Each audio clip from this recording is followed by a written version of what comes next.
সদায় এবাৰকৈ গোলাপ জল এইদৰে লগাই চাবচোন, স্কিন গাখীৰৰ দৰে বগা, সফ্ট, উজ্জ্বল হৈ জিলিকি যাব। হাই ফ্ৰেণ্ডছ, আপোনালোক সকলোকে মোৰ অসমীয়া সঁচাই চেনেলৰ নতুন এটা ভিডিঅ'ৰ মাজলৈ স্বাগতম জনালোঁ। আশা ৰাখিছোঁ আপোনালোক সকলো ভালে আছে। আজি মই আপোনালোকক দেখুৱাম এই গোলাপ জলৰ খুব বঢ়িয়া এটা ৰেমেডি। গোলাপ জল আমাৰ স্কিনৰ কাৰণে বহুত বেছি ভাল হয়, আৰু তাতে এতিয়া প্ৰদূষণৰ দিন, খুব বেছি ধূলি বালি ছিজন, এতিয়া খুব বতাহ হয় আৰু যিয়ে আমাৰ স্কিনখন খুব বেছিকৈ ৰাফ কৰি পেলায়। এই গোলাপ জল আজি মই দেখুৱাৰ ধৰণে আপোনালোকে স্কিনত লগালে আপোনালোকৰ স্কিনখন উজ্জ্বল হ'ব, গ্লোয়িং হ'ব আৰু আপোনালোকৰ স্কিনখন সফ্ট হ'বলৈ বহুত বেছিকৈ সহায় কৰিব। এই গোলাপ জলত এণ্টি অক্সিডেণ্ট গুণ থাকে, এণ্টি বেক্টেৰিয়েল গুণ থাকে, যিয়ে আমাৰ স্কিনখন ফ্ৰেছ কৰি ৰাখিব পাৰে আৰু লগতে আমাৰ স্কিনত হোৱা ইনফেকশ্যন, একনি পিম্পলৰ সমস্যা দূৰ কৰিবলৈও এই গোলাপ জলে সহায় কৰিব।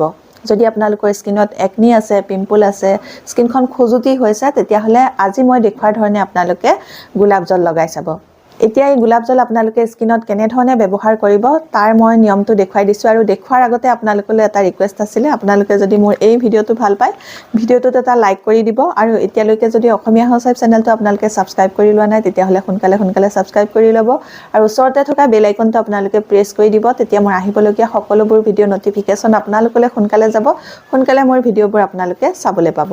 এতিয়া মই আপোনালোকক গোলাপ জলৰ দুটা উপায় দেখুৱাম। প্ৰথমতে গোলাপ জলে স্কিনখন ভালকৈ চাফা কৰিম, তাৰ পাছত আপোনালোকক গোলাপ জলৰে এটা খুব বঢ়িয়া ৰেমেডি বনাই দেখুৱাম। বৰ্তমান প্ৰদূষণে ভৰা এই দিনকেইটাত আপোনালোকে গোলাপ জল আজি মই দেখুৱাৰ ধৰণে ব্যৱহাৰ কৰিব। এতিয়া মই আপোনালোকক গোলাপ জলৰ ফাৰ্ষ্ট ৰেমেডিটো দেখুৱাইছোঁ।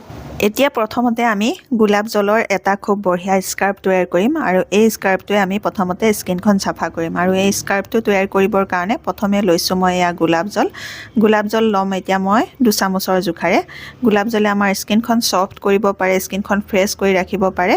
আৰু সেই গোলাপ জলৰ লগত এতিয়া মই আৰু এবিধ বস্তু মিক্স কৰিছোঁ, সেয়া হ'ল এয়া পিঠাগুড়ি। পিঠাগুড়ি আমাৰ স্কিনখন বগা কৰিবলৈ, নিমজ কৰিবলৈ বহুত বেছিকৈ সহায় কৰিব। এতিয়া মই পিঠাগুড়ি অলপকৈ দি ভালকৈ মিক্স কৰি যাম। যদি আপোনালোকৰ ঘৰত গোলাপ জল নাথাকে, তেতিয়াহ'লে আপোনালোকে ফ্ৰেছ গোলাপৰ পাহি কেইটামান ল'ব। সেই পাহিকেইটা আপোনালোকে ফিল্টাৰৰ পানীত গোটেই ৰাতিটোৰ কাৰণে তিয়াই থৈ দিব, আৰু ৰাতিপুৱা ভালদৰে হাতে মোহাৰি পানীখিনি চেকি ল'ব, আৰু সেই পানীখিনি গোলাপ জল হিচাপে আপোনালোকে ব্যৱহাৰ কৰিব পাৰিব। ইয়াতে মই এতিয়া মিহলাম মহানিমৰ গুড়া 1/2 চামুচৰ জোখাৰে। নিমৰ গুড়াটোৱে আমাৰ স্কিনত হোৱা ইনফেকশ্যন দূৰ কৰিবলৈ বহুত বেছিকৈ সহায় কৰে, খজুলি দূৰ কৰিবলৈ সহায় কৰিব। বৰ্তমান বহুত পলিউশ্যনৰ দিন, বতাহ আৰু ধূলিৰ দিন।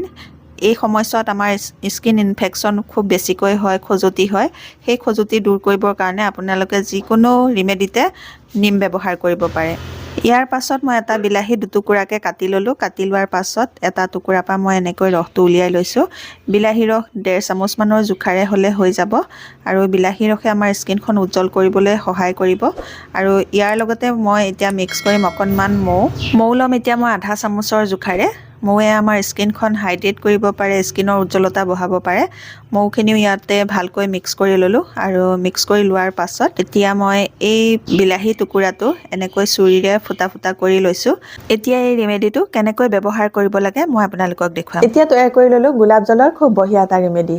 আপোনালোকে গোলাপ জলৰ লগত এইকেইবিধ বস্তু মিক্স কৰি পেলাই স্কিনত লগালে আপোনালোকৰ স্কিনখনৰ পৰা ইনফেকশ্যন দূৰ হ'ব, স্কিনত হোৱা একনি পিম্পলৰ সমস্যাও দূৰ হ'ব, আৰু প্ৰদূষণৰ ফলত আপোনালোকৰ স্কিনৰ যি ডেমেজ হয়, সেই ডেমেজবোৰ দূৰ কৰিবলৈ সহায় কৰিব।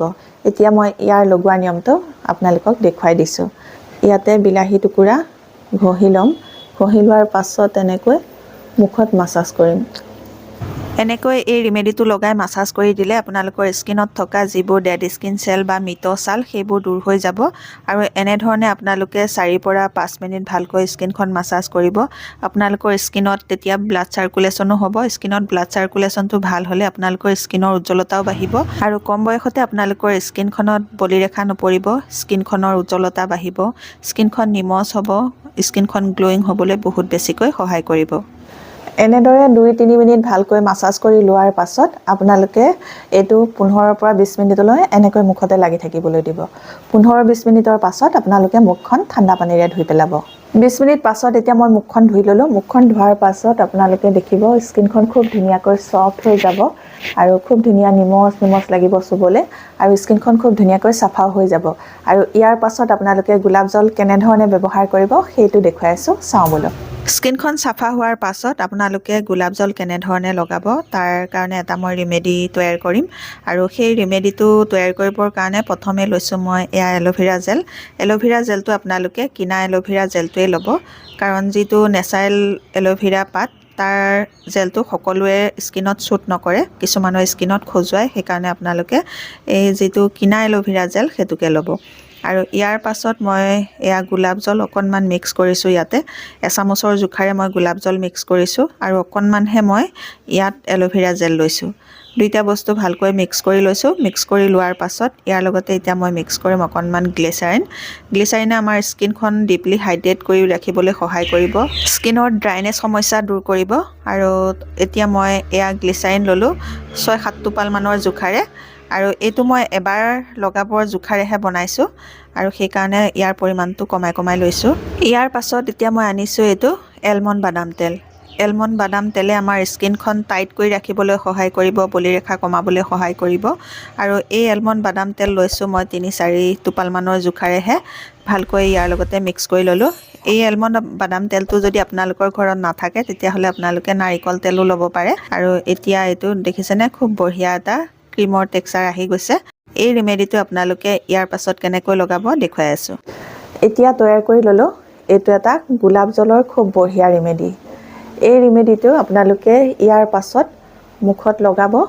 মুখত লগাই ধুনীয়াকৈ 2 মিনিট মাছাজ কৰি দিব।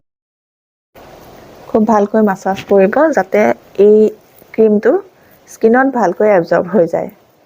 এনেধৰণে আপোনালোকে এই ছিজনটোত গোলাপ জল মুখত লগাই চাব, আপোনালোকৰ স্কিনখন ছফ্ট হৈ থাকিব। বৰ্তমান বহুত বতাহ আৰু ধূলি, আমাৰ স্কিনবোৰ খুব ড্ৰাই হৈ যায়, ফাটি যায়, খহটা হৈ যায়। গোলাপ জল এনেধৰণে ব্যৱহাৰ কৰিলে এই সকলোবোৰ সমস্যা আপোনালোকৰ স্কিনত নহয়। স্কিনখন খুব ধুনীয়াকৈ ছফ্ট হৈ থাকিব, উজ্জ্বলো হৈ থাকিব আৰু স্কিনখন এটা ভাল ফেচিয়েল কৰাৰ দৰে গ্ল'। সেয়া লগোৱাৰ পাছত চাওক স্কিনখন কিমান ধুনীয়াকৈ গ্ল' আহি গৈছে। প্ৰথমৰ স্কিনখন আৰু এতিয়াৰ স্কিনখনৰ বহুতখিনি পাৰ্থক্য। এনেধৰণে আপোনালোকে গোলাপ জল ব্যৱহাৰ কৰি চাব, বহুত ভাল ৰিজাল্ট পাব। আজিৰ এই ভিডিঅ'টোত মই আপোনালোকক গোলাপ জল কেনেধৰণে ব্যৱহাৰ কৰিব লাগে তাৰ নিয়মটো দেখুৱালোঁ। আপোনালোকে নিশ্চয় ভাল পালে। যদি ভাল পালে মোৰ ভিডিঅ'টোত এটা লাইক কৰি মোৰ চেনেলটো ছাবস্ক্ৰাইব কৰি আপোনালোকৰ ফ্ৰেণ্ডৰ লগতো এই ভিডিঅ'টো শ্বেয়াৰ কৰি দিব। নতুন এটা ভিডিঅ'ৰ সৈতে, নতুন বেলেগ টিপছৰ সৈতে আপোনালোকৰ মাজলৈ আকৌ আহি আছোঁ। তেতিয়ালৈকে নমস্কাৰ, আজিলৈ আহোঁ।